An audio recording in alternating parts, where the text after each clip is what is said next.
Hello and welcome to 2026. Join me today as we take a look at where we're going in this new year and this new age, and a little bit of a look of where we've been. I hope that you find some pieces of this presentation that help you along the journey. And if you run into some snags and have some questions, you can always send me an email through my website, Peggy at MotherEarthSacredTours.net. Thank you for joining me.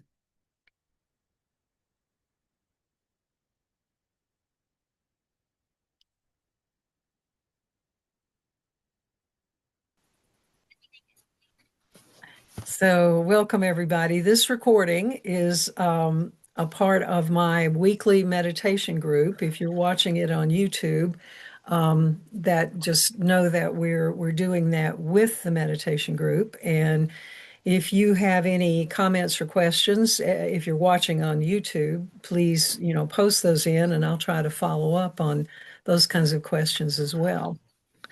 So, what I want to talk about today is kind of, 2026. Wow, this is a whole new year, a new transition with a whole new vibration that's just gradually coming in. I mean, we've got planets changing over the next 2 or 3 months, making some drastic differences in our energetic vibration around us.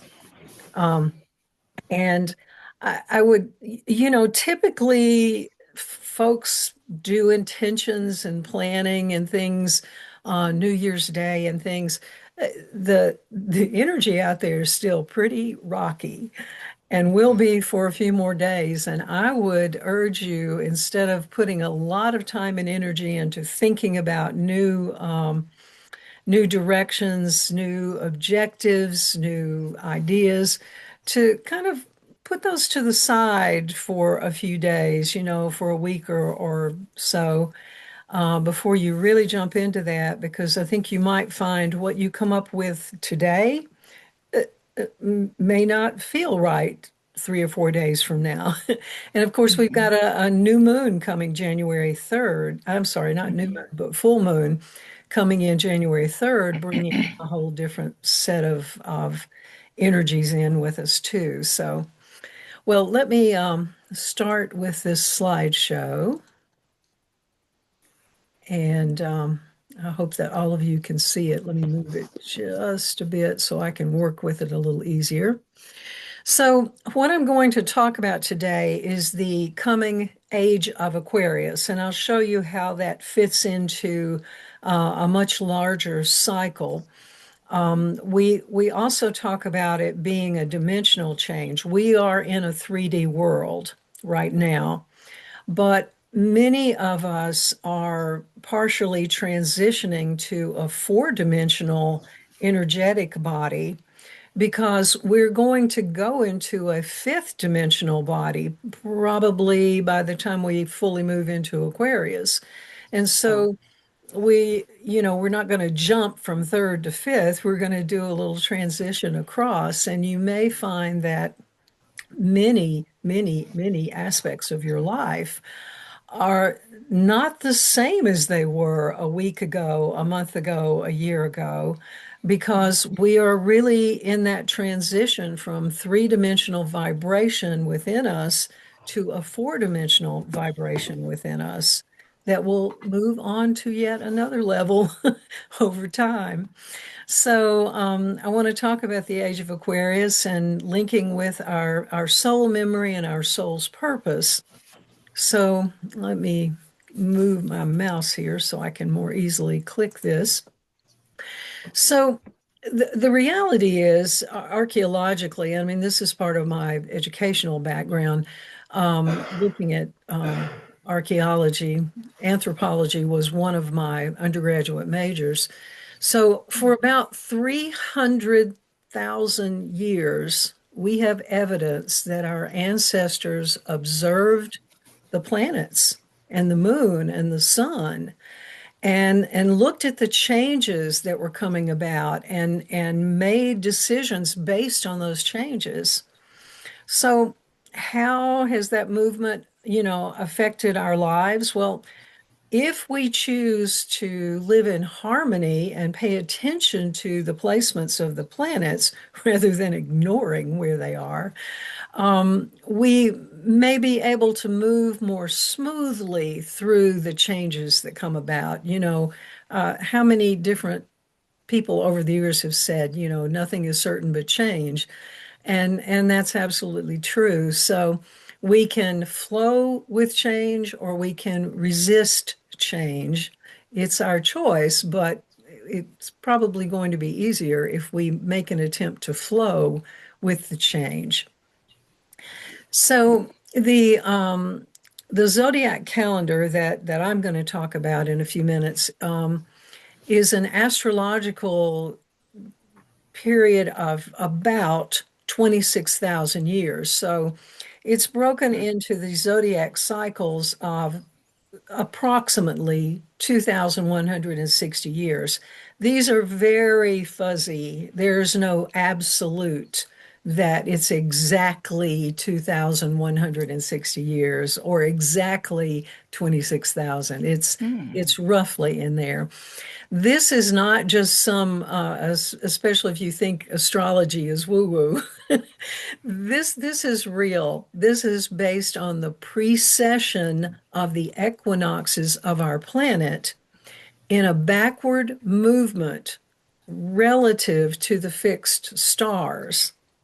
So this I first learned about this, somewhere back in the 1970s through the Theosophical Society.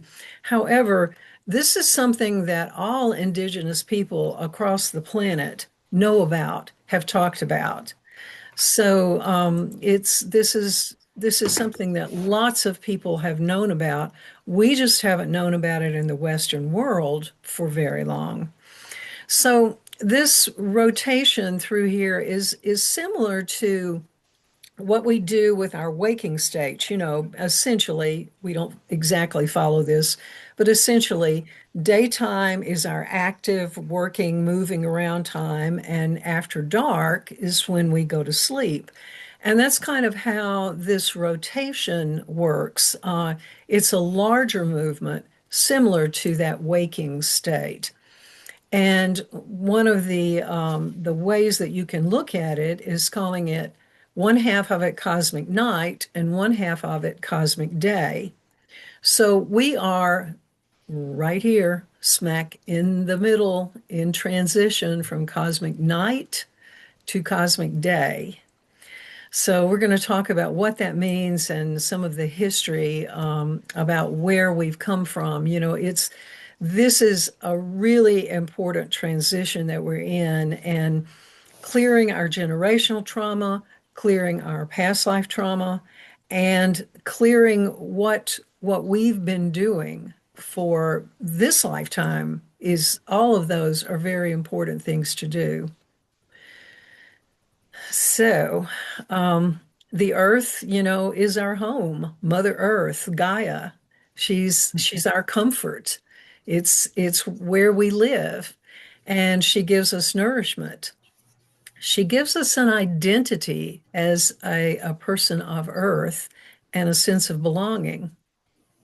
However, our memory is our clear memory is here of planet Earth, but that memory may extend beyond planet Earth. It actually comes and goes from other places as well as Earth. And that soul memory that we have floats through all the elements, fire, earth, air, and water. And this is a revelation and an awakening is happening right now in the world without, the world around us.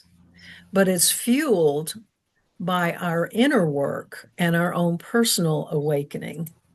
You've probably heard these kinds of words before, as above, so below, as within.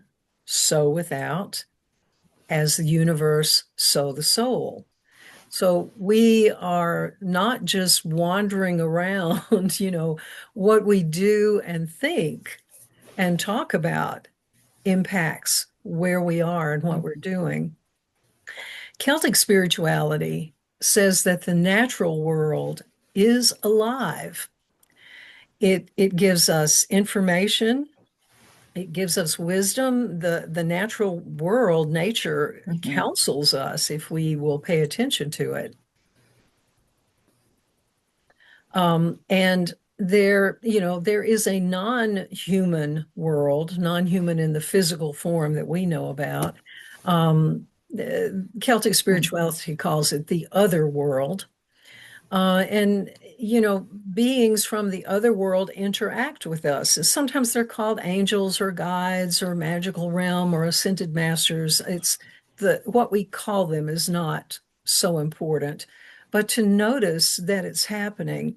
And so when we deepen Hmm. our connection with nature, we are deepening our connection with the divine, and that increases our intuition and our ability to recognize that there are others around us besides the physical humans. So you've probably had flashes of places that you don't recognize because you've never been there. And sometimes we meet people that we think we know that we have never met in this lifetime. So when we open our consciousness, we can be in contact with things beyond our physical world, and that will sometimes bring us these memories. Edgar Cayce, you've probably all heard of. Edgar Cayce made a lot of predictions about our future. And he did this through what today is called non-local consciousness, and all of us are capable of that. This is an awareness that's not confined to the brain, to our intellect. It expands beyond our physical limits, and connects us with the universe. And our brain is actually acting as a receiver. So the brain is not the generator. The brain is not dreaming up this stuff. The brain is just acting as a generator, tuning into the universal consciousness, much like a radio signal. We use these cell phones that are not connected to anything physically. Those are vibrations going through the air that make that happen. That's what non-local consciousness is as well. So what I want you to think about today as we talk about these topics is that consciousness transcends our physical boundaries, our physical body. Consciousness is a part of time and space and beyond. And so it's we can do much more than we believe that we can do at this point in time. And this coming new age will accelerate our field of consciousness. Um, Quantum entanglement is the scientific description of what I'm talking about. And the researchers in this field have done surveys, and a very high percentage of the people believe and report these experiences with non-local consciousness.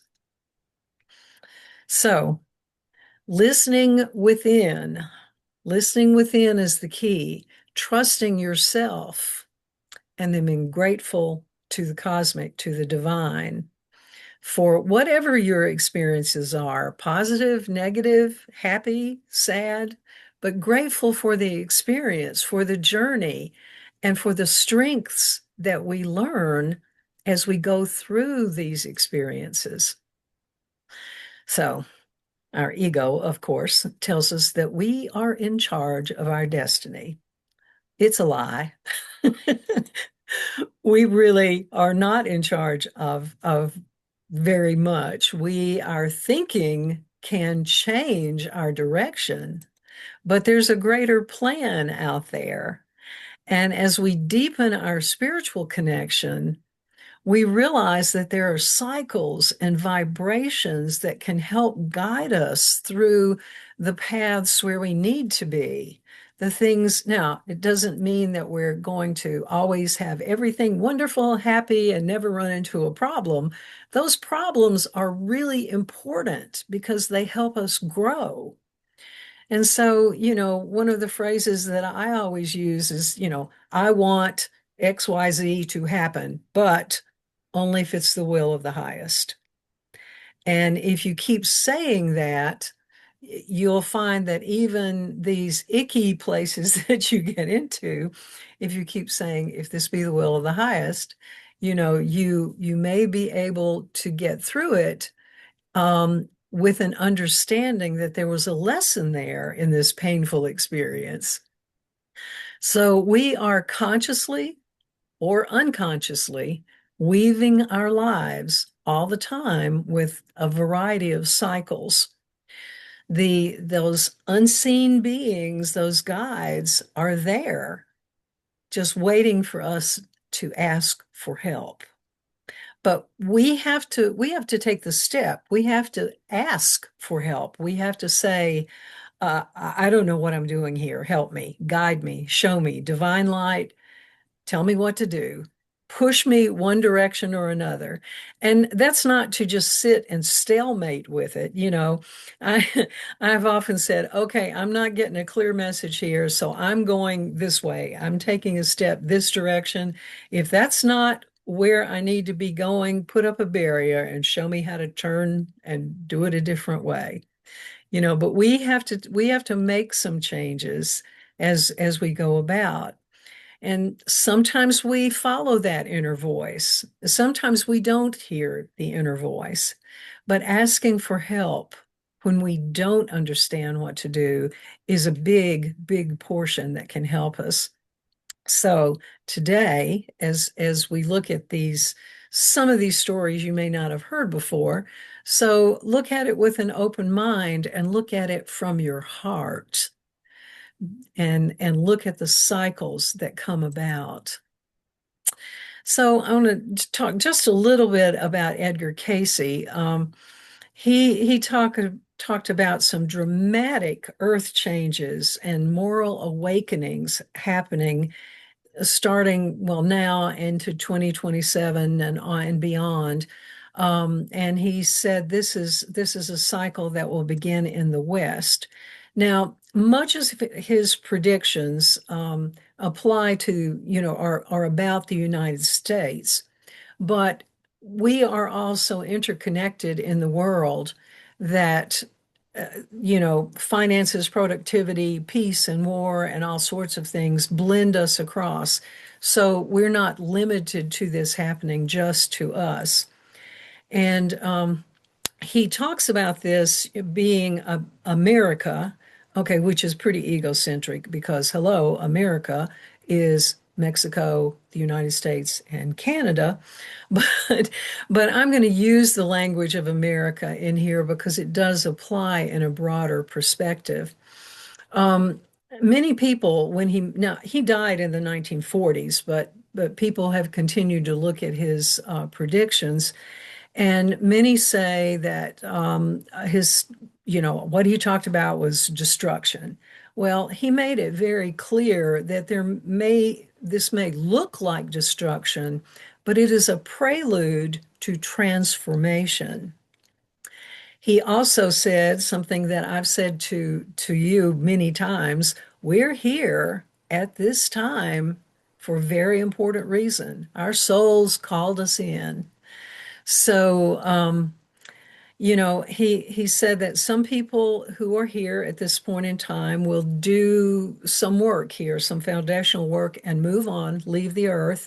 Others will be here intentionally through this very difficult transition to hold the energy because America's greatest tests will be its greatest awakening.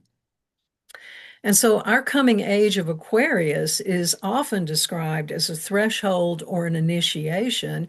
And those are the words that are used with Casey's vision of the United States. He said after 2027, it's a stress threshold crossing, an initiation, a prophecy showing how humanity can reshape our understanding of destiny, leadership, and spiritual rebirth. Now, I have a YouTube link here that will give you, I don't know, about an hour or something description of the whole thing. And I'll put that in the email and I'll post it on the YouTube channel if you're interested in looking at more details. But summarizing it very briefly, why 2027? Well, Casey said that 1777, 250 years ago, is when the Articles of Confederation were ratified in the United States, and that was a blueprint for the Constitution, the foundation of America. And he says that all of us who came through the birthing process and have become, quote, Americans, took on that karma that was brought in with those Articles of Confederation. And 250 years is significant because he says that completes a karmic rotation when a soul or a collective soul, like a nation, must account for its history. So when the articles were written, the language was about freedom. We were breaking off from Great Britain. It was about freedom. But right alongside of them talking about freedom was our practice of slavery. And inherent rights were talked about right alongside our genocide of indigenous people.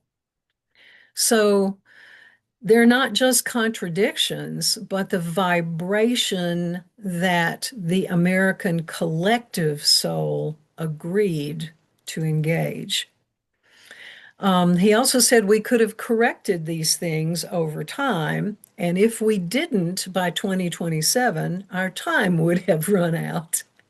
And three things will happen. These are closely related to this transition to the age of Aquarius.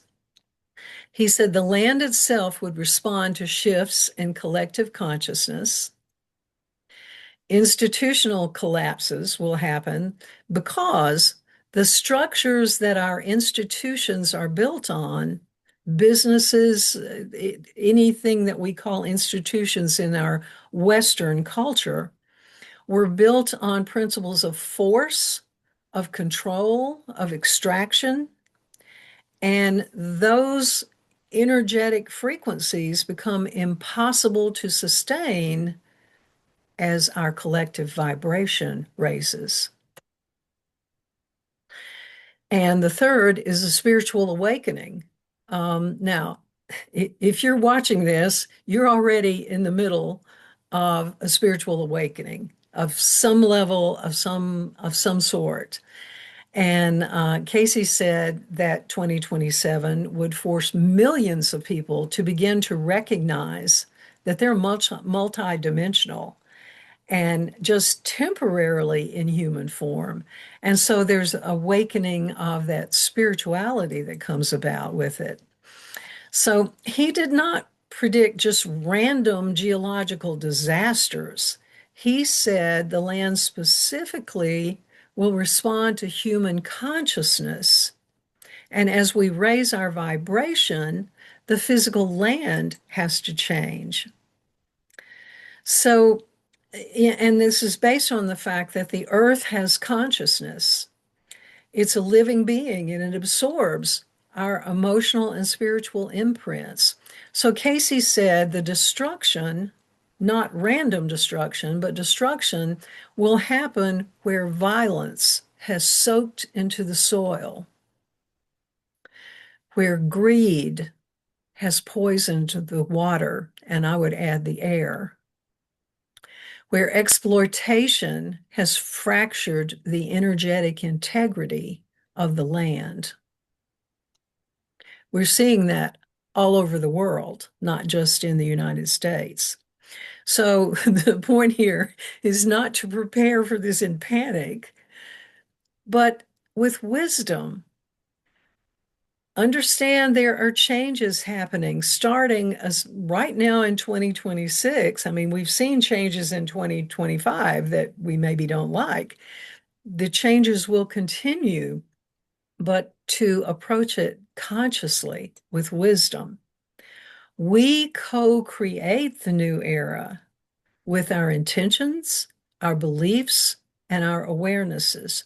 So we make our world around us, we make our world more chaotic, or we make our world easier to move about and grow and transition in.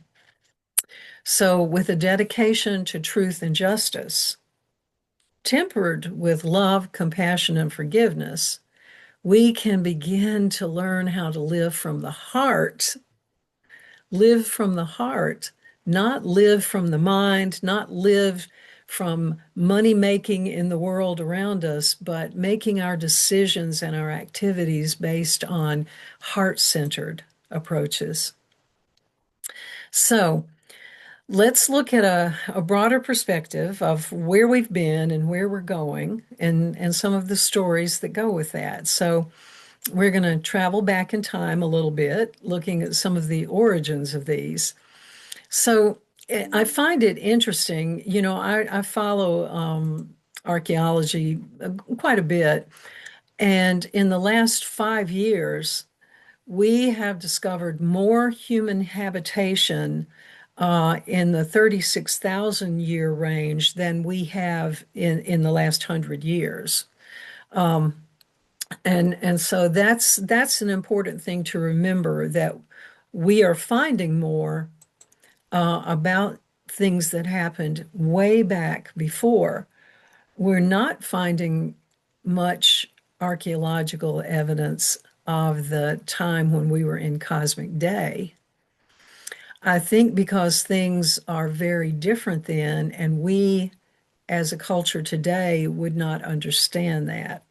And I'll talk a little bit more about that. But we're looking at this 26,000 year cycle of the zodiac, and it occurs because of the motion of our Earth going backwards through these zodiac eras of 2,000 or so years, called the precession of the equinoxes. The Theosophical Society brought it in consciously into the Western world in 1875, but indigenous people knew about it long, long, long before that. So this map is showing you cosmic day and cosmic night. And cosmic night is the little kind of lavender purple, and cosmic day is the white side.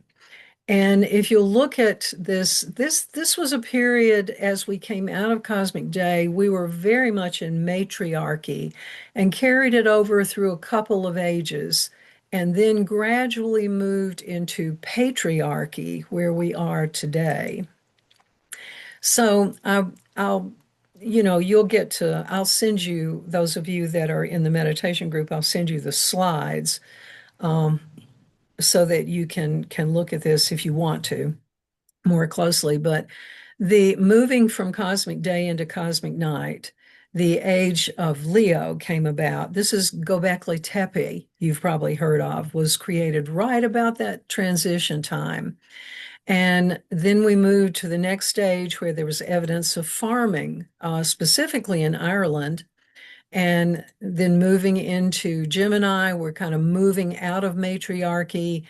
And by the time we get to Taurus, we are full-blown patriarchy.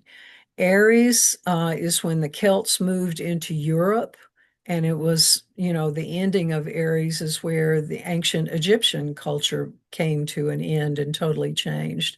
And then we moved into Pisces, which is the last 2,000 years that we know about. And so all these dates over here are what we call BCE time, and then we're into current era CE time for these last 2,000 years.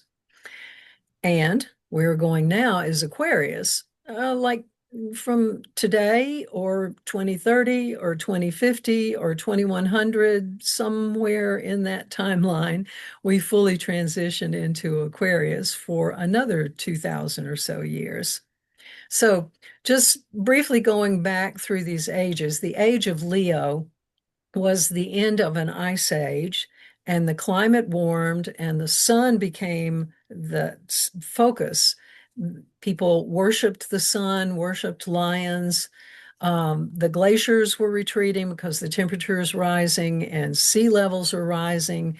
There was significant volcanic eruption. Hello, is that what's happening today in our world? Temperatures rising, glaciers retreating, um, melting, causing the sea level to rise, a lot of volcanic and earthquakes.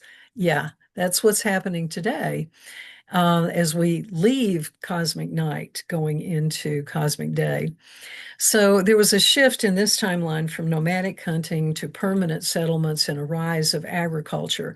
This timeline is even when the Bering Strait that connected Asia to North America became submerged. So it was a pretty significant timeline change. Cancer is what's called the Great Mother Age. It's the time of goddess worship and matriarchy was at its peak. Um, it was a time of communal living with no signs of warfare or protective forts being found in archaeological digs and things like that. And agriculture was spreading even further. For example, large-scale fish fermentation in Sweden was happening in 7000 BCE. Um, Other settlements in other locations were showing where the domestication of sheep, goats, pigs. We started using copper to make tools, and even textiles were being created. The age of Gemini moved us into sacred sites being built. The pyramids came a little bit on the end of this, but stone circles were popping up all over the place. Egypt's oldest stone circle was 4,800 BCE. That's 6,800 years ago. And we had, Newgrange in Ireland, Stonehenge in Britain. I mean, stone circles were coming about because human consciousness had changed again as we moved into this new age. People began to move from a tribal consciousness to a more individualistic consciousness because people began to trade ideas and crafts across cultures between tribes. Um, Cheese making, wine making, looms, all those were coming about. Agriculture came into Great Britain around 4000 BCE. Written language began to emerge, and there's stories of Tahuti. We know him as Thoth because that's how the Greeks translated it. But the written word of hieroglyphs came into being at this point, and myths started spreading through the cultures. One important myth is the story of Adam and Eve. Now, mostly we look at that from a biblical standpoint, but what I want you to think about is that the message of the Adam and Eve story is about, with greater awareness, that's the intellect of the time of Gemini. With that greater awareness comes a choice and consequence of the perception of duality. So duality is coming about, very, very significant at this point in time. Then we move into Taurus, the bull, and systems of money and banking began to replace the barter system. I mean, there's much talk out there about our whole financial system about to drastically change. Well, it drastically changed with another age change back in 4000 BCE. Humans improved farming with a potter's wheel, and wheeled vehicles came about in this timeline. And the worship moved from the sun to nature. nature spirits, the bull and the cow. Many, many, many cultures had gods or goddesses associated with bulls and cows. In Egypt, Hathor is the famous cow goddess, and that's about the cow is about nurturing, mothering, protecting. And fertility goddesses were highly revered. This is a picture of what's called Sheila Nagig, that's found all over Ireland. As you can see, it's the goddess with her hands holding open her vulva. Fertility is what that is about. Then we moved into Aries. This is about 4,000 years ago, 2000 BCE. And this is a transition into the age of war, weapons, and military cultures. The peacefulness of Taurus, though there was a big change in Taurus, there was still a peacefulness that came to an end with the Iron Age, which produced weapons and warfare. People moved into villages where they built protective forts that they had never done before. And the hero-centered mythology came about with Moses, Hercules, Spartacus, Alexander the Great, masculine gods, the list goes on and on. And just an example of that timeline, Moses, during this transition time, condemned the worship of the golden calf, a symbol of the bull, symbolically declaring the end of Taurus and beginning the age of Aries. And then the Lamb of God that was sacrificed at the birth of Jesus was symbolic of the ending of Aries and the dawning of Pisces. And this, at this point, matriarchy was totally replaced by patriarchy. So Pisces, an age that we know a lot about, going back the last 2,000 or so years, is, we carried warfare forward with us. We are still having a lot of war, but at the same time, new thought was introduced. The age of Pisces brought us avatars who taught us surrender and compassion and kindness and charity and empathy and sacrifice. And the big symbol, the fish, was used in early Christianity. This symbol that you see up in the corner has Greek letters in it. This is the word ichthus, but it's an acronym translated into English. The acronym is Jesus Christ, God's Son, Savior. And this early Christians painted a symbol of a fish on their door so other Christians would know that's who they were at a time when Christianity was illegal. So the warrior hero of Aries moved out and moved toward a compassionate avatar. And the avatar is not just the Christ principle, but the world religions of Judaism, Christianity, Islam, Hinduism, and Buddhism all, came about during the age of Pisces. Judaism maybe a little before that, but there was a peak even in Pisces with that. So the higher purpose of the age of Pisces is understanding that separation from the divine is just an illusion. And the age of Pisces was the beginning of that release of duality to reunite our ego, our intellect, and our physical bodies with our soul. So when we find our inner unity, we can step into the age of Aquarius with awareness. Aquarius is the symbology for Aquarius is the water bearer.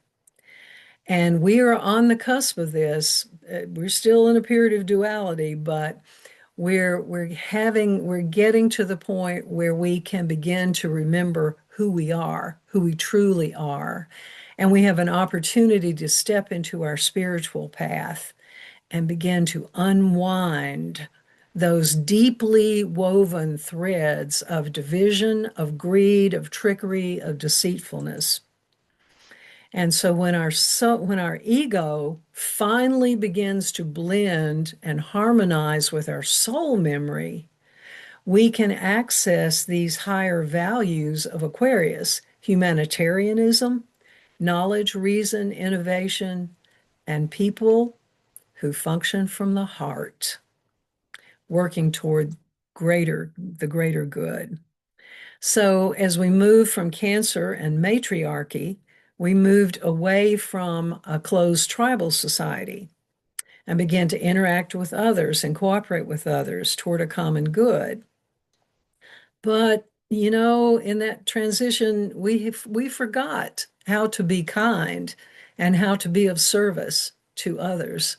So we worked toward individual superiority without regard to the collective, and our personal ego became the driving force. Aquarius has come to teach us to be heart-centered, to follow our soul's path, to let our heart lead the way. So we're in this about 200-year cusp between Pisces and Aquarius. Again, we don't know the exact date of transition. We do know that duality and chaos is alive and well. But the age of the water bearer, the age of Aquarius, is coming. And with Aquarius, we no longer need an outward savior, an outward avatar.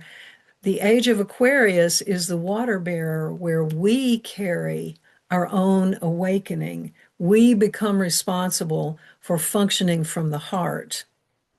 We're being given this opportunity to evolve, to remember who we are, to step into a spiritual path and unwind those threads that have held us bound into a place that is not heart-centered. When we find that inner unity and live from that inner unity, we'll be able to step into Aquarius with awareness. So I want to just take you on a very short journey here. This symbol you're looking at is actually the logo for my Mother Earth Sacred Tour business. It's the Triskel, the triple spiral of Ireland, of the Celtic line, and it's overlaid with the Eye of Horus. So follow me as we go through a journey here, and I hope you can see my mouse moving. I have some arrows in here as well. So as we go on this journey, we leave the physical world, going into introspection, going into the center here, and following the path from the light section to the dark. And we follow that path around, going into the dark inner world, listening to our heart, the inner world. And we listen in the darkness. And as we listen in the darkness, we listen within ourselves, within our heart. And we come around the darkness and go out into the light and travel with the light around the spiral, following the path, moving along the path with its trials and tribulations, but beauty. And we follow the path all the way through to the center and follow the path back out, coming out into the Eye of Horus, into the all-seeing eye, into the brow of awakening and functioning from heart center. So I hope that this information and this presentation has been helpful, and I appreciate you listening and being a part of this. So let me stop if I can figure out how to do this, stop the recording. Let me stop the share. There we go.